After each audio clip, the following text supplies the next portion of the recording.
우리나라엔 코스닥이 있다면 뉴스쇼에는 뉴스닥이 있습니다. 월요일의 코너 뉴스쇼 증권시장 뉴스닥. 오늘도 두 분 나오셨어요. 세미래정책연구소 허성모 소장님 어서 오십시오. 네, 안녕하십니까. 바른정당의 이준석 노원병 당협위원장님 어서 오십시오. 네, 안녕하세요. 많이 피곤하시죠? 아유, 이제 선거 이제 한 달 남았기 때문에 네. 뭐 여기저기서 뭐 할 일들이 조금씩 생기는 것 같습니다. 지원 유세 같은 것도 좀 다니셔야 되고 이제. 그렇죠. 그 지원 유세는 이번에 네. 또 보궐선거가 또 4월 12일에 치러지지 않습니까? 그것 때문에. 그것 때문에 또 좀 도울 일이 있을 것 같고. 예. 혀가 약간 지금 꼬이신 듯. 많이 필요하시죠? 네. 월요일 아, 월요병을 이기고 시작해보겠습니다. 뉴스닥. 허성모 소장님. 네. 이번 주에는 이제 국민의당하고 더불어민주당 경선 결과까지 다 나오고. 그렇습니다. 그럼 다 끝나는 거죠? 예, 그럼 이제 대선 구도가 완전히 확정이 되는 거죠. 돌풍은 결국은 뭐 별다른 이변은 없었던 거예요, 보면. 하늘 아래 뭐 새로운 건 잘 없습니다. 다 알고 있는 것 중에서 뭐 네. 약간의 변화가 생기고 그걸 언론들이 막 돌풍이라고 막 이렇게 표현할 뿐이죠. 예, 그렇다면 이제 본선도 이변 없이 끝날 것인가? 우리 상한가 하한가 얘기하면서 더 풀어가 보죠. 그러죠. 앞으로 펼쳐질 이야기들. 우선 상한가부터 보겠습니다. 사실 이번 주에는 뭐 누가 봐도 민주당에는 문재인, 국민의당에는 안철수 이 두 사람이 상한가입니다. 그래서 아예 저희가 이 두 후보는 제외하고 정해 주십시오. 이렇게 틀을 아예 룰을 정해봤어요. 서성무 소장님 좀 고민하셨죠? 예, 그렇습니다. 그러나 역시 이제 그 빛이 있으면 그 그림자가 있기 마련인데 예. 또 그 그림자가 다시 양지가 되는 수가 있거든요. 어허. 그래서 저는 안희정과 이재명 이 두 사람을 상한가로 잡았습니다. 안희정, 이재명 두 후보가 상한가, 하한가 말고. 그렇습니다. 이준석 위원장님은 누구 뽑아오셨어요? 저는 약간 특이하긴 한데요. 김수남 검찰총장을 잡았습니다. 김수남 총장? 예. 저는 지금 두 분 지금 상한가예요. 알고 답하신 거죠? 예. 알고 답하신 거죠. 조금 어색한 상한가들을 뽑아온 것 같은데. 허 소장님. 예. 아니 문재인 후보 제외라고 그랬더니 바로 안희정, 이재명 이렇게 뽑아오시면은 이거 사실은 오늘로 경선이 끝날 수 있는 상황인데 오늘로 안희정, 이재명 두 분하고는 빠이빠이 할 수 있는 상황인데 어떻게 상한가입니까? 근데 정치라는 게 뭐 그 한 번의 경선으로 모든 게 끝나는 게 아니죠. 그래서 경선에 졌다고 끝이 아닙니다. 그리고 이 두 분은 굉장히 젊은 분들이에요. 이제 예. 50대 중반에 겨우 들어가는 그리고 단체장으로서 전도가 양양한 분들이기 때문에 예. 마지막까지 최선을 다하고 결과에 승복한다면은 또 패자로서 승자에게 진심으로 축하해 준다면은 예. 정말로 훌륭한 미래가 있지 않을까 이렇게 보고요. 뭐 아직 오늘 경선이 남아 있는데 미리 이런 말씀드려서 대단히 죄송합니다만은 어쨌든 지금까지 나오는 여론조사나 뭐 지나간 그렇죠. 경선의 결과들을 쭉 반추해 볼 때 예. 오늘로서 뭐 거의 경선이 마무리되지 않을까 이렇게 보면서 쉽지는 않아요 지금. 예, 그렇게 봅니다. 이 두 분의 오늘 그 선거에 끝나자마자 예. 내놓는 메시지가 굉장히 중요합니다. 왜냐하면 이 두 분은 공무원이거든요. 그렇기 때문에 그렇죠. 이후에 선거운동에 결합할 수가 없어요. 그러네요. 예, 그렇기 때문에 오늘 이 경선 전체에 대한 또 그리고 이 대선에 대한 중대한 메시지를 내놓으실 거라고 보고요. 승자인 문재인 대표의 메시지보다 패자가 될지도 모르는 이 두 분의 메시지가 더 중요하다고 보기 때문에 더 중요하다. 이 두 분이 내놓는 메시지가 이번 주 내내 화제가 될 가능성이 많습니다. 아하, 그 승복 메시지가 어떤 게 나올 것인가가 굉장히 중요하다. 그렇죠. 이분들의 미래까지도 좌우할 거다. 당의 미래는 물론. 그렇습니다. 그래서 상한가를 미리 주겠다 이 말씀. 근데 이준석 위원장, 네. 정치에서 다음이라는 거를 장담할 수 있어요? 없을 뿐더러요. 이제 이분들이 이제 발등에 불 떨어진 겁니다. 무슨 말씀이세요? 각자의 약점이 노출이 됐죠. 이번에 어떤 부분들이 취약한지에 대해서. 근데 이걸 또 이제 다음 대선이라는 걸 놓고 혹시 생각한다면은 사실 5년이라는 기간 동안 커버하기가 쉽느냐. 그럼 또 안 그럴 수 있거든요. 그래서 지금 뭐 이 두 분 플러스 거기다 뭐 제 생각엔 박원순 시장까지 포함해가지고 뭐 사실 어떤 메시지를 내놓느냐에 더불어가지고 이번 경선 과정을 한번 반추해보는 그 시기가 있을 것 같은데 예를 들어 안희정 지사와 이재명 시장 같은 경우는 내년에 지자체 선거가 있습니다. 그렇죠. 그러면 거기에 참여를 할 것인지 아니면 또 다른 형태의 정치에 참여를 할 것인지에 대해서도 고민해야 되는 것이고요. 앞으로 한 대선까지 그리고 대선 이후에 그 과정들을 어떻게 준비해 나가느냐가 앞으로 지켜봐야 될 그런 부분인 것 같습니다. 얘기가 나온 김에 지금 이제 국민의당에서 얘기하는 건 문재인 대 안철수. 네. 문재인 대 안철수, 안철수 대 문재인 1대1 구도, 양자 구도만 되면 그 다음 결과는 아무도 모른다라고 얘기를 하고 있어요. 그 근거가 뭔고 하니 이미 경선에서 안희정 지사가 어렵게 되겠구나라고 생각한 안희정 표들이, 지지표들이 지금 안철수 후보 표로 옮겨가고 있다. 여론조사상 나타나고 있지 않느냐. 양자구도만 되면 해볼 만하다. 어떻게 생각하세요? 근데 뭐 그건 이미 우리가 다 예정된 거죠. 양자구도는 뭐 생기지 않는 가상의 그냥 이야기일 뿐이고요. 이번 선거는 최소한 4자구도나 5자구도가 될 것이기 때문에 뭐 쉽지 않은 구도입니다. 양자구도 어렵다고 보세요, 소장님? 저는 뭐 이준석 위원장 어떻게 보세요? 저는 뭐 거의 불가능에 가깝다. 두 분 다? 네, 그렇게 봅니다. 불가능에 가깝다? 심상정 후보를 포함해서 4자구도거나 또는 심상정 후보를 포함해서 5자구도가 될 가능성이 높다 이렇게 봅니다. 그러니까 이런 식으로 어떤 안티를 위한 어떤 단일화라고 할까요? 그러니까 문재인 대표가 되면 안 된다라고 해서 이제 단일화한다는 거. 비문연대, 반문연대. 이게 사실 총선에서도 잘 나오는 구도가 아닙니다. 이게 얼마나 어려운 과정인데 과정을 빼놓고 되기만 하면 난 된다 이런 식으로 하는 거는 그러니까 아까 반문연대로 뭉친다고 하더라도 그럼 누가 양보할 거냐 이런 게 조정이 안 되는 거죠. 왜냐하면은 다 내가 하고 싶은 거잖아요. 당연히 이제 그 점 때문에 안 되는 거 과정이 어려운 방금 말씀하신 그런 게 있고 두 번째는 정치가 이번 대선으로 끝나는 게 아닙니다.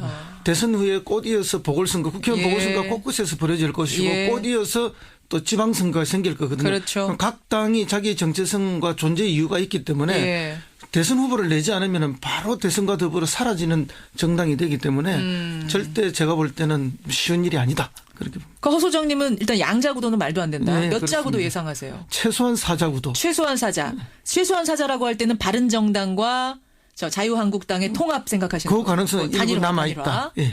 지금 이제 이준석 위원장 표정이 썩 박지가 않아요. 뭐 사실 자유한국당하고 바른정당도 안 되겠습니까, 단일화? 그러니까 그 전제 조건이라는 것이 지금 뭐 유승민 후보가 단일화를 할 것처럼 계속 언급했다 이렇게 돼 있는데 친박 세력이 청산됐을 때 그걸 하겠다라고 돼 있기 때문에 이것도 과정이 거의 80%입니다. 근데 홍준표 지사는 얘기하잖아요. 이미 정리된 거다, 친박 세력은. 탄핵과 함께. 그 현실 인식이 정상입니까, 그게? 그게 지금 그러니까 안 하겠다는 의지가 명확한 거거든요, 홍준표 지사도. 아니면 못 하겠다라는 거. 못하겠다. 결국은 그 5자구도 생각하시는 거예요, 이준석 위원장. 4자도 안 될 거다. 뭐 제 생각에는 뭐 누군가 후보를 포기해가지고 뭐 단일화 구도가 생길 수 있을지 몰라도 협상에 의한 단일화 뭐 이런 것은 쉽지가 않을 것 같습니다. 알겠습니다. 4자구도 내지는 5자구도 허성무 소장님. 그렇습니다. 이준석 위원장은 아예 4자도 어려울 거다. 5자구도 쪽에 거셨어요. 국민의당의 이제 마음이 좀 복잡하겠네요. 이 얘기 들으면서. 이준석 위원장의 상한가로 가죠. 김수남 검찰총장한테 어떻게 상한가를 주셨어요? 사실은 그러니까 김수남 검찰총장이 어쨌든 구속영장을 청구했고 그것이 통과되어가지고 구속이 이루어졌는데 근데 이렇게 되면 다들 본인을 임명한 사람이 구속되었으니까 이제 사표를 낼 것이다라고 이제 생각했는데 사퇴할 거다. 그런데 아직 안 했습니다. 그거를. 그래서 마음이 지금 복잡할 것 같아갖고 저는 상한가 아닐 것 같은데. 그런데 그 말은 뭐냐면 결국 사퇴하는 게 맞다는 주변에 조언이 있었음에도 불구하고 안 한다는 것은 제가 봤을 때는 이 수사의 지휘에 어느 정도 적극적으로 참여하겠다라는 의지가 아닌가. 결과물에 대해 가지고 책임을 좀 지겠다는 얘기도 되거든요. 이거는. 박근혜 전 대통령에 대한 수사의 결과물까지도 내가 안고 가겠다라는 어느 정도 책임을 지겠다는 의지가 되기 때문에 정권 교체 가능성이 높다는 그런 가정 하에서 김수남 총장이 어떤 검찰 조직에 어쨌든 좀 뭐라고 해야 될까요? 지키는 역할. 검찰 조직을 지켜나가는 역할. 거기에는 전제가 따라요. 무슨 전제? 왜냐하면 검찰이 제사를 도려내야만 지킬 수가 있거든요. 그러면 제사를 도려낼 수 있는 사람이 누구냐. 김수남 본인밖에 없는 거죠. 결국 그 제사를 도려내기에는 우병우 구속이라는 문제가 딸려 있는 것이고 우병우를 그렇게 검찰을 마음대로 좌지우지하게 하고 또 우병우가 국정농단을 방임하거나 또 어쨌든 방조하는 문제에 있어서 관여하도록 도와준 검찰 내부의 핵심 한두 명까지도 정리하는 역할을 김수남 총장이 해주고 떠나야 되는 겁니다. 하면서 지금의 검찰에 있는 다수를 구하면서 갈 것이다. 이런 사실 계획이다. 제가 검찰총장이라면 그 복잡한 거 안 할 것 같아요. 나 사퇴하고 끝날. 그냥 가가지고 그냥 끝내고 나가서 이제 뭐 변호사 개업하고 할 것 같은데 그걸 그렇게 안 한다는 것은 제 생각에는 확실히 미션이 있는 겁니다. 그러니까 뭐 개인의 개인적인 어떤 미션이 아니라 검찰 조직의 명운을 건 미션 하나가 있는 겁니다. 지금. 맞네요. 그리고 박 전 대통령에 대한 수사, 지금 이제 잡혀 있는 사람들에 대한 수사를 말끔히 해야 국민들로부터 박수를 받고 끝내야 그나마 검찰이 살 수 있는 마지막 길이라는 생각도 들긴 하네요. 그렇습니다. 그렇죠. 그런 의미에서 상한가 잘하라는 뜻으로 주신 거죠? 예, 그렇죠. 당연하죠. 뉴스닥 바른정당 이준석 노원병 당협위원장 세밀정책연구소 허성모 소장과 함께하고 있습니다. 하한가 넘어가 보죠. 허 소장님. 하한가는 이번 주 누구 주셨어요? 한교안 근행 대행을 잡았습니다. 아이고 자주 나오네요. 이분 또 나왔습니까? 하한가. 이준석 위원장은 하한가. 저는 뭐 사실 홍준표 후보. 이분도 자주 나오는 단골 손님 두 분. 뭐 하자는 건지 모르겠습니다. 이준석 위원장의 홍준표 후보 얘기부터 그럼 저 풀고 갈까요? 홍준표 후보는 사실은 뭐 자유한국당의 후보가 됐으니까 그래도 어쨌든 상한가 아니에요?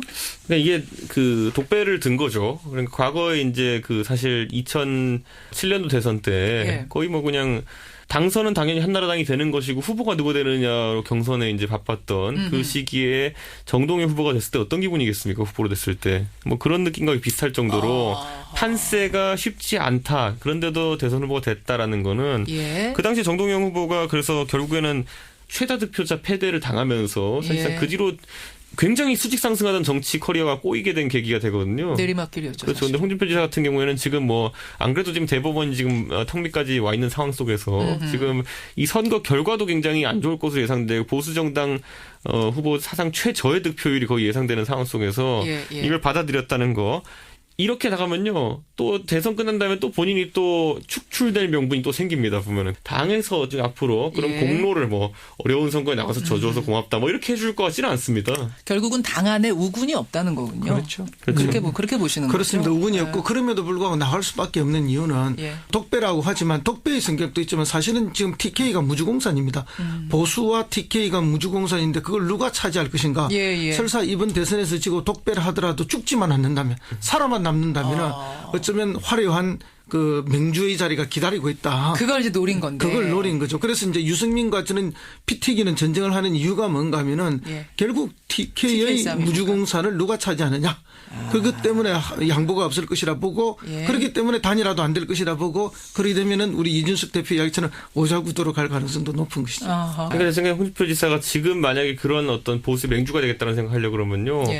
포용 행보를 할 수 있는 부분도 있었습니다, 분명히. 그런데 지금 뭐 홍준표 지사가 흔히 하는 게 난사거든요, 보면은. 난사 막 그래요, 맞아요. 그 난사인데 뭐 예를 들어 이런 거예요. 옛날에 그럼 2011년에 그때 홍준표 지사가 그러면 전당대회에서 경쟁했던 후보가 뭐 2010년인가요? 그때 나경원 의원이랑 경쟁하면서 했던 말이 뭐 11년에 그 뭐 얼굴에 분칠이라는 사람이 최고위원회 될 수는 없다. 뭐 이런 얘기가 나왔거든요. 그러니까 그런 것들 그다음에 그리고 옛날에 뭐 안상수 대표한테는 뭐 옆에 개 때문에 옆 주민과도 뭐 화해 못 하시는 분이 그거 그런 거 다 기억하세요, 하나하나를. 이게 사실 왜냐하면 그 정도의 정치 커리어를 가지신 분들이 하는 일반적인 언행은 아니기 때문에 저는 그냥 특이하게 생각하고 있었는데 이번에도 보면 뭐 내가 돈 먹었으면 자살한다부터 시작해가지고 뭐 굉장히 파격적이거든요. 많이 나왔죠. 그러니까 뭔가 기억에 남는데 뭔가 제가 지난번에 말씀드렸던 것처럼 이게 꼭 재밌는 방송이라서 유익한 방송은 아니거든요. 그러니까 되네요. 이게 재미는 있는데 기억에는 남는데 유쾌한 기억은 아니라는 거죠. 그러니까요. 사람들한테. 시청률은 높을 것 같지만은 이게 또 애들까지 볼 수 있는 프로인지 잘 모르겠습니다. 그런 의미에서 하한가 줄 수밖에 없다. 홍준표 후보 당의 후보가 됐음에도 불구하고 하한가가 됐습니다. 이 방송 듣고 있으면 굉장히 화날 것 같고요. 허성무 소장님 하한가는 황교안 대행 주셨어요? 뭐 권한 대행의 역할이라는 것은 아무 문제 없이 소리 소문 없이 마무리를 잘하고 관리를 잘하는 거죠. 그렇죠. 그런데 무슨 욕심인지 모르는데 인사에 있어 알박기 인사를 계속하고 있어요. 이번에는 방통위원 인사가 또 문제가 됐어요. 그렇습니다. 그 방통위 상임위원으로 김영수 미래창조과학 정보통신정책실장을 내정을 해버렸어요. 그러니까 들으시는 분들이 아니 방통위 위원이 뭐 별거야라고 하실지 모르지만 이게 차관급이거든요. 차관급이고 이 상임위원들은 굉장히 이제 큰 권한을 가지고 있죠. 방송을 좌지우지할 정도의 권한입니다, 여러분. 지금 뭐 종편들의 이제 재인감 문제가 있지 않습니까? 허가를 해주느냐, 채널을 없애느냐 이 정도까지. 아주 방송국 문을 닫게 하느냐 마느냐 이런 뭐 절대적 권한을 가진 것인데 그게 이제 대통령 임명, 뭐 여당 임명, 야당 임명, 그다음에 뭐 그 국회의장 임명 이렇게 나누어져 있는데 거기서 미리 자기들이 한두 명을 임명을 해버리면은 전체 이 가반을 미리 차지하는 이런 문제가 있기 때문에 전체 의사를 마음대로 좌지우지할 수 있는 그런 문제가 있습니다. 방송의 색깔을 좌지우지할 수 있을 정도의 사안이라고 여러분 생각하시면 되는 거예요. 그런데 저는 어차피 뭐 예전에 오히려 뭐 시계 만들고 이런 것보다는 이게 낫습니다. 그래도 권한의 범위 내에서 권한 대행이 대통령을 대행해서 인사를 한다는 거는 어느 정도는 또 해야 될 필요성도 있거든요. 아니 시계 만드는 게 나은 거 아니에요? 차라리 이 중요한 자리를 인사해놓고 나가는 것보다? 아니 그럼 권한 대행이 인사를 한 사례는 있어도 시계 만든 사례는 없었기 때문에 제가 약간 좀 그게 좀 어색했다 이런 거고요. 사실 그래도 이런 인사는 매우 정치적인 인사이기 때문에 그렇죠. 좀 자제하는 게 맞죠. 논란 일으킬 만은 했는데. 뿐만 아니라 이번에 또 뭐 목포에 가서 세월호 유가족 만나는 것도 그것도 뭐 원만하게 진행이 안 됐어요. 결국 정해진 문으로 나오지도 않고 다른 문으로 도망가듯이. 그거 어떻게 된 거예요? 그러니까 유가족들이 만나달라고 했는데 피하면서 도망 나오듯이 그냥 나온 거예요? 그런 거죠. 모양새가 그렇게 됐습니다. 물론 뭐 다른 해명을 내놓기는 했지만 그러나 이제 지도자의 역할이라는 것은 뭐 정리가 안 되고 상황이 개강되었고 어렵다 하더라도 그것을 감내하면서 돌파하는 게 주어진 지도자의 몫인데 그런 걸 회피하는 것은 결국 이 큰 자리에 있으면서 그 자리에 걸맞는 모습이 아니다. 뭔가 난처했기 때문에 그랬을 거라는 예상은 되지만. 그러니까 정치인이라는 성격, 저도 정치를 이제 지역구 정치한 지 얼마 안 됐지만은 저는 보통 어디 다닐 때요 지역구민 조금이라도 더 만나려고 일부러 말버스 타고 나오고 이러거든요. 근데 이제 황교안 총리 같은 경우에는 그게 아직 어색하신 거죠. 정치를 하시던 분이 그러니까 쭉 만나다 보면은 막 안 좋게 보는 분들도 있잖아요. 왜 니들 왜 그래? 욕하는 분들도 계신데 그래도 만나는 게 나은 거죠. 당연하죠. 정치인이라면 당연히 김종필 전 총리가 이런 말씀을 하셨어요. 정치는 허업이다. 뭐 할 거 다 하시고 뭐 좋은 일 다 하시고 이제 나이 들어서 보니까 허망하니까 허업이라 했는데 현업에 있는 사람들은 뭔가 하면 정치는 욕업입니다. 욕 먹는 게 일이에요. 욕업이다. 칭찬받는 일은 거의 없어요. 어디를 가도 욕을 먹어야 돼요. 그 욕을 잘 먹고 욕하는 사람들의 그 민원을 잘 설득해내고 받아주고 그것을 풀어주는 게 그게 정치하는 사람의 기본 도리인데 그 욕을 피하고 싶으면 정치를 하면 안 돼요. 황교안 대행은 아직 욕 먹을 준비는 안 돼 있네. 정치인들 준비는 안 돼 있는 그러니까 저 같으면은 그냥 그런 예를 들어 국무총리 정도 되면요 저는 그냥 예를 들어 서울역 같은 데 갈 때도 기차 타러 갈 때도요 승강장에 이렇게 차를 대고 이러진 않고요. 저는 에스컬레이터 손도 흔들고 이렇게 했어요. 좀 그런 게 재밌거든요 아직까지는 정치하면서. 근데 그런 유형의 그 정치를 하실 것 같지는 않습니다. 자 그럼 그 얘기 해보죠. 황교안 총리가 황교안 권한대행이 이번에 이제 권한대행 끝내고 나면 그 다음은 뭘 생각하고 있는 걸까요? 전 굉장히 젊으시기 때문에 정치 충분히 하실 거라고 생각하고요. 정치권으로 갈까요? 이번 스타일상? 당장 생각해 보시면요. 지난번에 서울시장 후보로 없어가지고 김항식 총리 차출하려고 친박이 노력했던 것처럼 당장 제 생각에 황교안 총리 같은 경우에는 뭐 서울시장으로 아마 자유한국당 정도 되는 곳에서는 영입을 하려고 할 겁니다. 후보로. 그럼요. 뭐 자리. 아마 예정된 수순처럼 지금 느껴집니다. 서울시장 자리. 그렇죠. 거기를 그럼 이제 욕 먹을 준비 좀 하셔야겠네요. 훈련 그 욕도 훈련이 돼야 잘 먹습니다. 그게 진짜 안 되나 보더라고요. 그러니까 김항식 총리님도 굉장히 그 인품이 좋다고 이제 소문난 분인데 반대로 또 이게 사람들 만나가지고 그 표를 얻어내는 과정은 또 다른 과정이기 때문에 그렇죠. 얼마 전에 문재인 전 대표께서 이런 이야기를 했잖아요. 뭐 정치인이라면 욕 먹을 준비도 돼 있어야 된다. 그래 그 말 때문에 또 많은 비난을 받았는데 근데 사실 그 말은 맞는 말이에요. 맞는 말이죠. 그거는. 정치인이 욕 먹을 준비가 안 돼 있으면 정치를 하면 안 되죠. 자고 나면 먹는 게 욕인데. 자고 나면 먹는 게 욕이면 그래도 정치들 다 하고 싶어 하는 건 왜 그런 거예요? 왜냐하면 정치는 우리 사회에 주어져 있는 가치를 건의 있게 배분하는 일이거든요. 아무리 건의 있게 잘 배분해도 불만 있는 사람이 있어서 욕이 나오는 건데 그렇지 않고 특정하게 왜곡되게 배분을 하면 뭐 쏟아지는 욕밖에 없는 거죠. 이렇게 평론을 하고 있어도 자기 마음에 안 들면 얼마나 많은 욕을 합니까? 그 욕을 각오하지 않으면 평론할 수가 없죠. 지금도 욕 문자 많이 쏟아지고 있어요. 때로는 하지도 않은 말로도 욕먹기도 합니다. 제가 언제 뉴스닥에서 제가 친박 세력 이 태극기 집회가 돈 받고 동원됐다는 얘기를 했다는 뭐 그 거짓 뉴스가 돌아가지고 그 안에서도요. 그래가지고 제가 그런 말 할 리가 있습니까? 친박들한테 또 욕먹고 그러셨어요? 많이 욕먹죠. 그러니까. 세상에. 그리고 정치인이 국민들의 욕을 먹으면서 국민들의 스트레스 해소해 주는 것도 정치인의 중요한 역할입니다. 오늘 욕의 정치학 강의 한 편 들은 느낌입니다. 뉴스닥 욕 이야기 하면서 마무리 짓죠. 뉴스닥 보드 상한가 보드에는 안희정과 이재명, 김수남 총장 그리고 하한가 보드에는 황교안 권한대행, 홍준표 지사 올리면서 두 분하고 인사드리겠습니다. 두 분 좀 토닥토닥 해드려야 될 것 같아요. 힘내시고요. 고맙습니다. 네, 감사합니다. 세미래 정책연구소 허성무 소장, 바른정당 노원병 당협위원장이죠. 이준석 위원장 함께했습니다.